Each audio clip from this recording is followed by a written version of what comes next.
സ്നേഹപൂർവ്വം ക്ഷമ സീരിയലിൻ്റെ ലേറ്റസ്റ്റ് എപ്പിസോഡിൻ്റെ റിവ്യൂയിലേക്ക് എല്ലാവർക്കും സ്വാഗതം. അങ്ങനെ ബെഞ്ചമിനും കൂട്ടരും ക്ഷമേനെയും അമൃതേനെയും കൊണ്ട് വണ്ടിയിൽ ഇങ്ങനെ പൊയ്ക്കൊണ്ടിരിക്കുവാണ്. ഈ സമയം ബെഞ്ചമിൻ ഫോണിൽ ചന്ദ്രശേഖരനെ വിളിക്കണേ.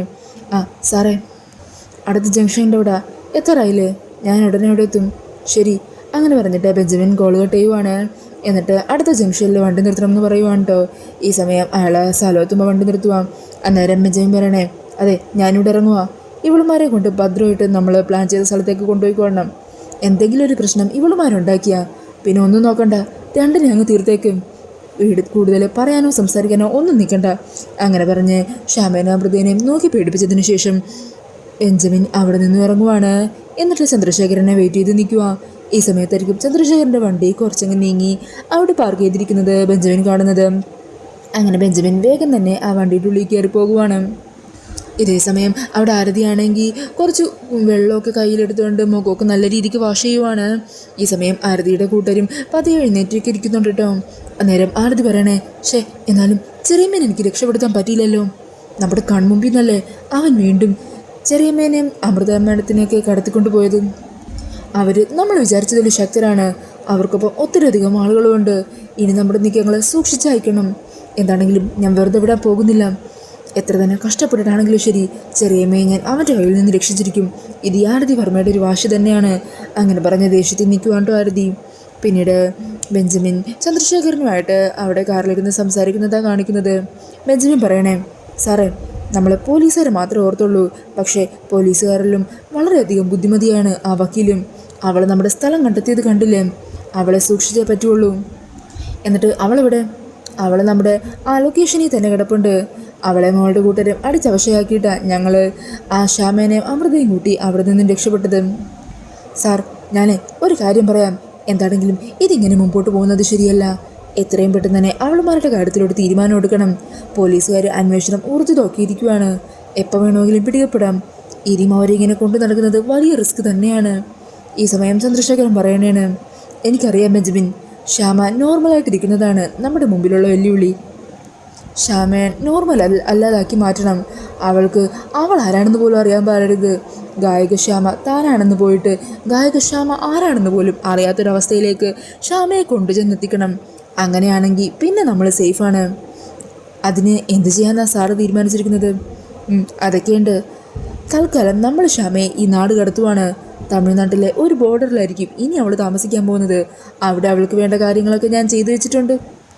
ഇനി നാട്ടുകാരെല്ലാവരെയും പാട്ടിനോട് ഏറെ അടുപ്പിച്ച ഗായകക്ഷാമക്ക് ഇനി അങ്ങോട്ടേക്ക് വിശ്രമ ജീവിതമാണ്. അന്നേരം ബെഞ്ചമിൻ ചോദിക്കുന്നുണ്ട്, അല്ല സാർ, നമ്മൾ വെറുതെ ഇത്രയ്ക്ക് കഷ്ടപ്പെടേണ്ട കാര്യമുണ്ടോ? അവർ ഈ ഭൂമിയിൽ നിന്നില്ലാതാക്കാൻ വളരെ നിസ്സാരമല്ലേ? അതിലൂടെ അവരെ കൊണ്ടുള്ള ശല്യവും തീരില്ലേ? വെറുതെ റിസ്ക് എടുക്കുമല്ലേ ഇത്? അന്നേരം ചന്ദ്രശേഖരൻ പറയുന്നുണ്ട്, ബെഞ്ചമിൻ പറയുന്ന നേരം നമ്മൾ അവരിപ്പോൾ കൊല്ലാതിരുന്നിട്ട് റിസ്ക് എടുക്കുന്നത് തന്നെയാണ്. പക്ഷേ ക്ഷാമയെ പോലുള്ള ഒരാളെ കൊല്ലാൻ വളരെ എളുപ്പമാണ്. എന്നാൽ ക്ഷാമയ്ക്കുള്ള കോടികളുടെ സ്വത്ത് അതറിയാവുന്ന ഒരാൾക്ക് അങ്ങനെ അത്ര പെട്ടെന്ന് ക്ഷാമയെ കൊന്നുകളയാൻ പറ്റുമോ? അവൾ ഞാനിപ്പോഴും ഈ ഭൂമിയിലെ ജീവനോടെ ഇരിക്കാൻ അനുവദിക്കുന്നതിൻ്റെ കാരണം തന്നെ അവളുടെ പേരിലുള്ള കോടിക്കണക്കിന് രൂപയുടെ സ്വത്തുക്കളാണ്. ആ സ്വത്തുക്കൾ അവളിൽ നിന്നും എൻ്റെ പേരിലേക്ക് മാറ്റിയെടുക്കാൻ പറ്റുമോയെന്ന് ഞാനൊന്ന് ശ്രമിച്ച് നോക്കട്ടെ ബെഞ്ചമിൻ. അതേ കഥ ബെഞ്ചമിൻ ചിരിച്ചുകൊണ്ട് പറയണേ, ശരി സാർ, സാറ് ശ്രമിച്ചോളൂ. പിന്നീട് കാണിക്കുന്നത് ആരതിയിൽ നിന്നും ക്ഷാമയെ ജീവനോടെ ഉണ്ടെന്നുള്ള കാര്യവും ക്ഷാമയെ രക്ഷിക്കാൻ വേണ്ടി ആരതി പോയതും പിന്നീടുണ്ടായ സംഭവങ്ങളൊക്കെ അറിഞ്ഞ് രാധികയെല്ലാം കേട്ട് പൊട്ടി തകർന്നിരിക്കുവാണ്. എന്നാലും ചേച്ചി, എന്ത് വിധിയായത്? അമ്മയുടെ തൊട്ടരികത്തെത്തുമ്പോൾ വീണ്ടും അമ്മയിൽ നിന്നും കൂടുതൽ അകന്നു പോകുവാണല്ലോ. അമ്മ ചേച്ചിയുടെ കൺമുമ്പിലെത്തിയതല്ലേ? എന്നിട്ടും ചേച്ചിക്ക് രക്ഷിക്കാൻ പറ്റിയില്ലല്ലോ എൻ്റെ അമ്മയെ. എന്തിനാ ഭഗവാൻ എന്നെ ഇങ്ങനെ പരീക്ഷിക്കുന്നത്? രാധികെ, നീ സമാധാനമായിട്ടിരിക്കുക. എന്താണെങ്കിലും ചെറിയമ്മയ്ക്ക് ഇപ്പോഴും ഒരു കുഴപ്പമില്ലെന്ന് നമുക്ക് ബോധ്യപ്പെട്ടില്ലേ? എൻ്റെ കൺമുമ്പിൽ വെച്ചാൽ ചെറിയമ്മയെ വീണ്ടും അവന്മാർ പിടിച്ചുകൊണ്ട് പോയത്. എനിക്കാണെങ്കിൽ ഒന്നും ചെയ്യാൻ പറ്റിയില്ല.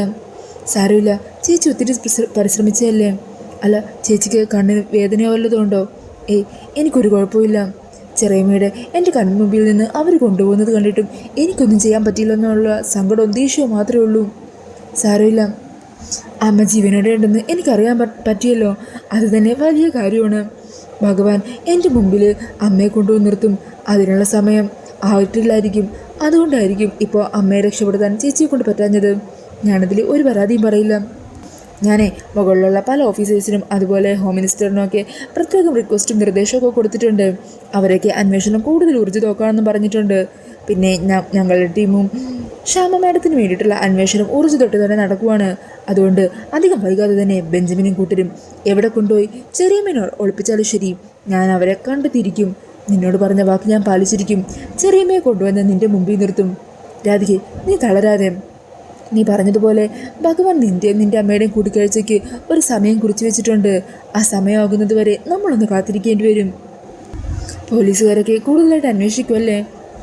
പോലീസുകാരും മുഖ്യമന്ത്രി എല്ലാവരും അന്വേഷിക്കാൻ തുടങ്ങിയിട്ടും അമ്മയെക്കുറിച്ച് ഇത്ര നാളായിട്ടും ഒരു വിവരം കിട്ടിയില്ലല്ലോ. ഇതുവരെ അവരുടെ കയ്യിൽ നിന്ന് എൻ്റെ അമ്മയെ രക്ഷിക്കാൻ പറ്റിയില്ലല്ലോ. അതൊക്കെ ഓർക്കുമ്പോൾ മനസ്സിന് വല്ലാത്തൊരു സങ്കടം. ഇപ്പോൾ വീട്ടിൽ വെറുതെ ഇരിക്കാനൊന്നും സമയമില്ല. ഏതു നേരവും ജോലിയാണ്. ആ ജോലിക്കിടയിലും കരയാനായിട്ട് മാറ്റിവെക്കാൻ സമയമില്ല. ജോലിയുടെ ഒപ്പം കരഞ്ഞു തീർക്കണോ എനിക്ക്? രാധികെ, നീ തളർന്നു പോകരുത്. ആത്മവിശ്വാസത്തോടെ നീ പൊരുതി തന്നെ നിന്റെ ജീവിതത്തിലെ പ്രശ്നങ്ങളെല്ലാം നേരിടണം. ഒരു സമയമെത്തുമ്പോൾ നിന്റെ അമ്മ നിന്റെ മുമ്പിലെത്തിയിരിക്കും. ആ ഒരു വിശ്വാസം എനിക്കുണ്ട്. അങ്ങനെ പറഞ്ഞ് രാധികയ്ക്ക് ധൈര്യം കൊടുക്കുവാണ് കേട്ടോ. ആരതിയുടെ വാക്കുകൾ കേൾക്കുന്നതും രാധികയ്ക്കും ആശ്വാസമാവുന്നുണ്ട്. ചേച്ചി തന്നെ അമ്മയെ കണ്ടുപിടിച്ച് എൻ്റെ മുമ്പിൽ നിർത്തണമെന്നാണ് എൻ്റെ ആഗ്രഹം.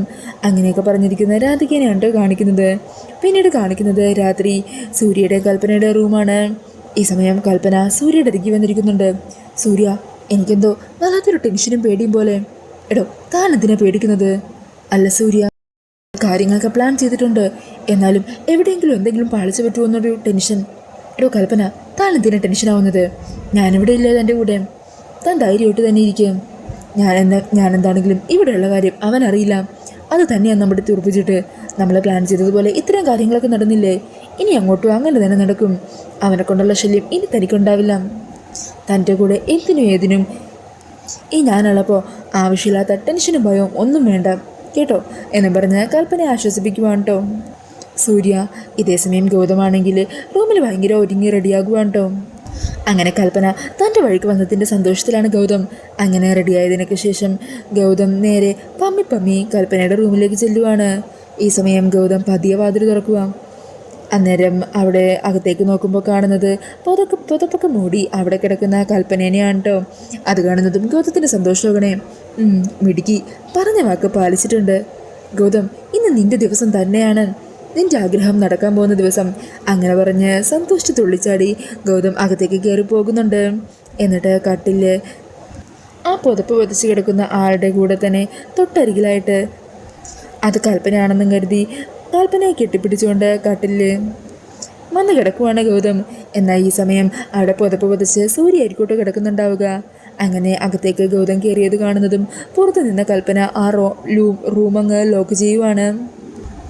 ഈ സമയം പുതപ്പുകൊണ്ട് മുഖം മറിച്ചിരിക്കുന്ന സൂര്യയുടെ ദേഹത്തേക്ക് കൂടുതൽ ചേർന്ന് കിടക്കുവാണ് കേട്ടോ ഗൗതം. അന്നേരം സൂര്യ ആണെങ്കിൽ പുതപ്പിൻ്റെ അടിയിൽ കൂടി കൈയെടുത്ത് ഗൗതമിൻ്റെ കഴുത്തിൽ കൂടി ഇങ്ങനെ പിടിക്കുവാണ്. അത് കാണുമ്പോൾ ഗൗതം ആദ്യം സന്തോഷിക്കുന്നുണ്ട്. പിന്നീട് പിടിമുറുക്കുന്നതും ഗൗതം പറയണേ, കൽപ്പന എന്താ ഇത്, വേദന എടുക്കുന്നു, വിട്. ഈ സമയം വീണ്ടും മുറുക്കുന്നത് കാണുമ്പോൾ ഗൗതത്തിന് സംശയം തോന്നുക. ആരാ നീ എന്നും പറഞ്ഞ് ഒച്ച ഉണ്ടാക്കുവാണ്ടോ ഗൗതം. അന്നേരം സൂര്യ പെട്ടെന്ന് തന്നെ ചാടി വീണ് ഗൗതത്തിൻ്റെ വായുണ്ടല്ലോ അത് മൂടിക്കെട്ടുവാണ്.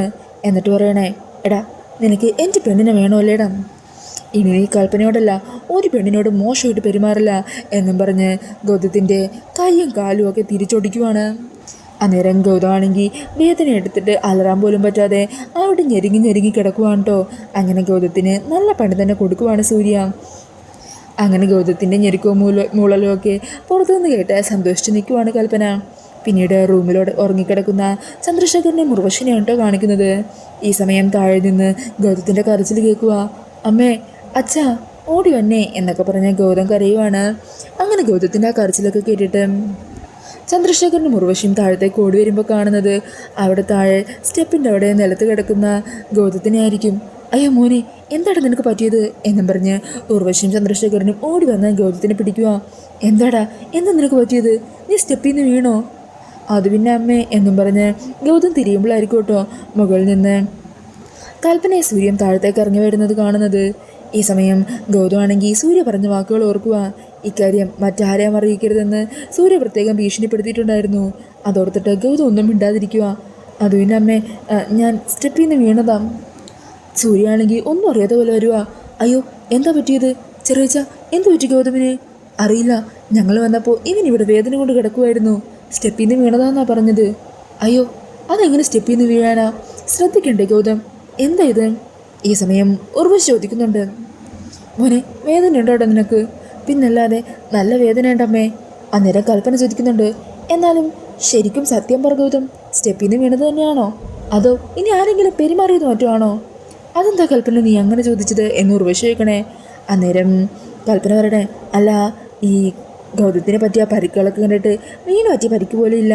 പുറത്തുനിന്ന് വന്നപ്പോൾ എന്തെങ്കിലും അപകടം പറ്റുമോ എന്നറിയാനാണ് ഞാൻ ചോദിച്ചത്. അങ്ങനെയൊന്നും ഇല്ലമ്മേ എന്ന് ഗൗതം പറയുവാണ്. ഈ സമയം സൂര്യ പറയണേ, എന്താണെങ്കിലും ഗൗതത്തിന് തീരെ വയ്യാൻ തോന്നുന്നു, ഞാനൊന്ന് നോക്കട്ടെ എന്നും പറഞ്ഞ് കയ്യിലൊക്കെ കയറി പിടിക്കുവാണ്. അന്നേരം ഗൗതമാണെങ്കിൽ പേടിച്ച് വീണ്ടും കരയുക. അയ്യോ എനിക്ക് വേദന എടുക്കുന്നേ, ഒന്നും ചെയ്യണ്ട. ഞാനൊന്ന് നോക്കട്ടെ ഗൗതം എന്നും പറഞ്ഞ് സൂര്യ വീണ്ടും കാലിലൊക്കെ പിടിച്ച് മുറുക്കുവാണ്. അന്നേരം സൂര്യ പറയണേ, എന്താണെങ്കിലും ഗൗതത്തിന് തീരെ വയ്യല്ലോ ചെറിയച്ചാ, നമുക്ക് ഉടനെ തന്നെ ഗൗതത്തിനെ ഹോസ്പിറ്റലിൽ കൊണ്ടുപോകാം. ഞാനും കൽപ്പനയും കൂടി ഗൗതത്തിനെ കൊണ്ടുപോയിക്കോളാം. അത് വേണ്ട അത് വേണ്ട എന്ന് ഗൗതം പേടിച്ച് പറയുവാണ്. അത് കണ്ടിട്ട് കൽപ്പനയ്ക്ക് ചിരി വരുവാണ് കേട്ടോ. ഈ സമയം ചന്ദ്രശേഖരൻ പറയണേ, എന്താ ഗൗതം ഇത്, ഹോസ്പിറ്റലിൽ പോകണ്ടേ? സൂര്യൻ കൽപ്പന നിന്നെ കൊണ്ടുപോകും. വേണ്ടച്ചാ എന്നാൽ അച്ഛനും കൂടി വാ. സൂര്യ കൊണ്ടുപോകുമെന്ന് പറഞ്ഞില്ലേ? ഇതിനെല്ലാവരും കൂടി ഹോസ്പിറ്റലിൽ പോകേണ്ട കാര്യമുണ്ടോ? ഈ സമയം ഉർവശി പറയുന്നുണ്ട്.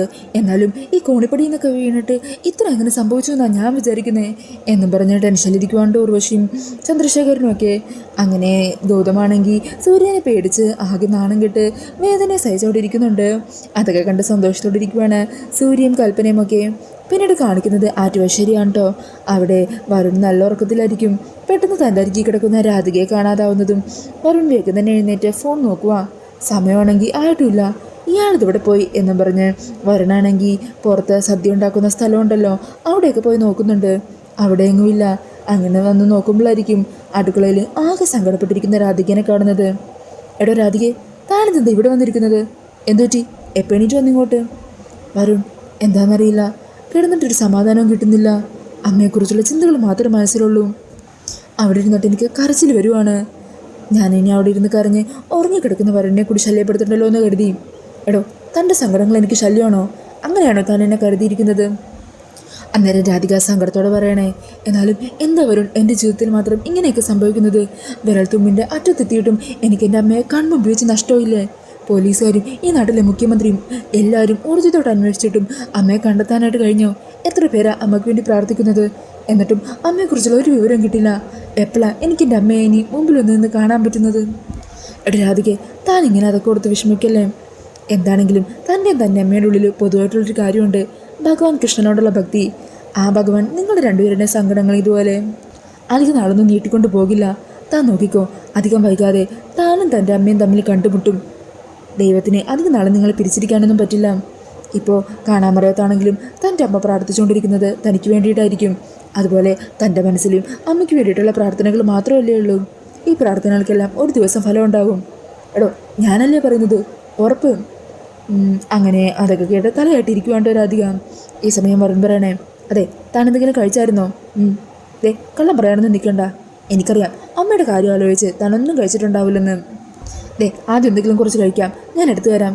അയ്യോ അതൊന്നും വേണ്ട വരുൺ, ഞാൻ എടുത്ത് കഴിച്ചോളാം. അവിടെ അടങ്ങിയിരുന്നോണം. അങ്ങനെ വരുൺ തന്നെ എണീറ്റ് ഒരു പാത്രത്തിൽ കുറച്ച് ഭക്ഷണമൊക്കെ എടുക്കുക.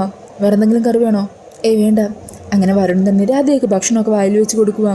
ഇവിടെ രാധികെ, താനെ തൻ്റെ അമ്മയുടെ കാര്യം പൂർണ്ണമായിട്ടും ദൈവത്തിൽ അങ്ങ് അർപ്പിക്കും. ദൈവം കൃത്യസമയത്ത് തന്നെ തൻ്റെ അമ്മയെ തൻ്റെ മുമ്പിൽ കൊണ്ടുവന്ന് നിർത്തി തരും. ഞാനല്ലേ പറയുന്നത്, തനിക്ക് എന്തിനും കൂട്ടായിട്ട് ഞാനില്ലേടോ. അങ്ങനെ പറഞ്ഞ് രാധിക ഒന്ന് ഹാപ്പിയാക്കാൻ ശ്രമിക്കുവാണ്ടോ വരുൺ. അങ്ങനെ ആ ഒരു സീനൊക്കെ കാണിച്ചുകൊണ്ടാണ് എപ്പിസോഡ് തീരുന്നത്. അപ്പോൾ ഈ ഒരു റിവ്യൂ ഇഷ്ടമായിട്ടുണ്ടെങ്കിൽ മറക്കാതെ വീഡിയോ ഒന്ന് ലൈക്ക് ചെയ്യണേ. ഇതുപോലുള്ള കൂടുതൽ റിവ്യൂസിനായിട്ട് ഈ ചാനൽ ഒന്ന് സബ്സ്ക്രൈബ് ചെയ്തും കൂടി സപ്പോർട്ട് ചെയ്യണേ.